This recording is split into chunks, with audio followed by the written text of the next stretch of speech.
Hey, Professor, I think you messed up on our project directions. What makes you say that? Well, you put we can only use websites we've analyzed. Exactly. So what seems to be the mistake? This isn't a project with lots of numbers and data and stuff. We don't have to analyze anything for it. I think you're mixing up the directions with a different definition of the word analyze. You don't need numbers and data to do an analysis of a website. Huh?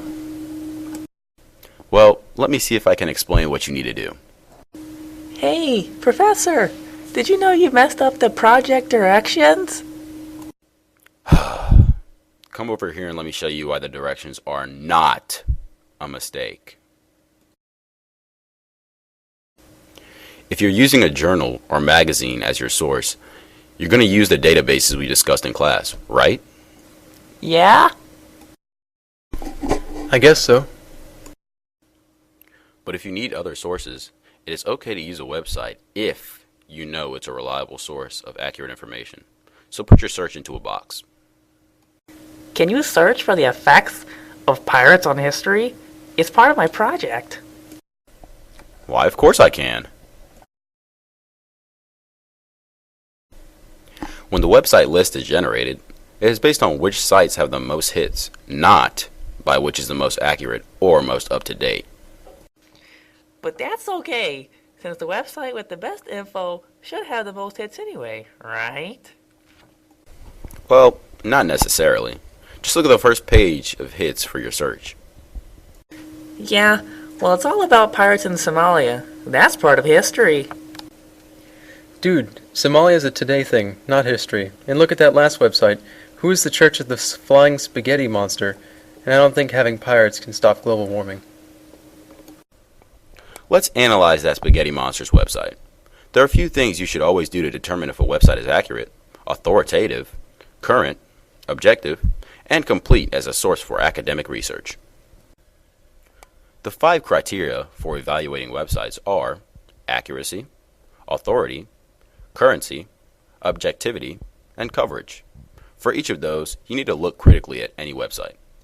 So the first one means the information is correct. But if it's a subject you don't know anything about, how will you know? How do you think you'll know? Think about it. I guess it has to sound like it makes sense. If it doesn't, then don't use it. Ask yourself a few questions about the website.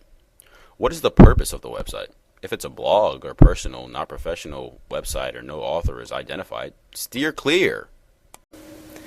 There's a tab to learn about the author, but it seems like a rather silly website, even though it has a cool graph about pirates. But we can't tell where he got the information for the graph. Next is authority. Does it tell you who wrote the information? Does that person have the credentials for writing on that topic? If you're using a website for research, you really need to use the work of experts in the field. I don't think this guy is an authority on pirates. There's nothing listed about him. You are completely right. But what if he was an expert? Pretend the author of the Flying Spaghetti Monster website seems to be an authority on pirates. Now you have to look at currency. When was the website last updated? When was the article written? Since this website was updated in 2015, it's current. Possibly. The copyright date on the website is not always the same as the date the article was written. But currency is not just a date. Check to see if links on the page still work and go to other current pages. Broken links are a sure sign websites are not up to date. I guess that brings us to the 4th item on the list, objectivity.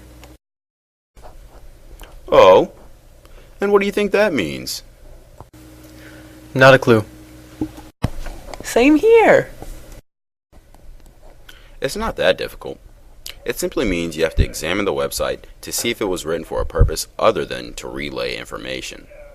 Does the author have an agenda? Are they biased for or against something? Are they trying to persuade you or sell you on something? Objectivity. Well, I think it's pretty obvious the Church of the Flying Spaghetti Monster has an agenda. So I guess that's another strike against them. Not against them, just against using the information on their website for your research. Finally, we have coverage. Do you have access to the website without fees, special software, or needing download for anything from the site? So when you asked us to use only websites we evaluate as good sources, this is what you meant? Looking at the accuracy, authority, currency, objectivity, and coverage, that's it? That's it! By asking yourself some basic questions when you look at a website, you should be able to tell if it's the best place to get your facts. And the questions are, what is the purpose of the website? Who wrote it, and are they qualified to be an expert? Do they cite their sources for the information? Is it up to date? Has the website been updated recently? Do all the links work? How detailed is the information? Does the author give his or her opinion? Does the website thoroughly cover the topic? Or is it just an overview? Yes, that's correct. I do not think you guys are going to have any problems with your research now. Thanks, man. I mean, sir.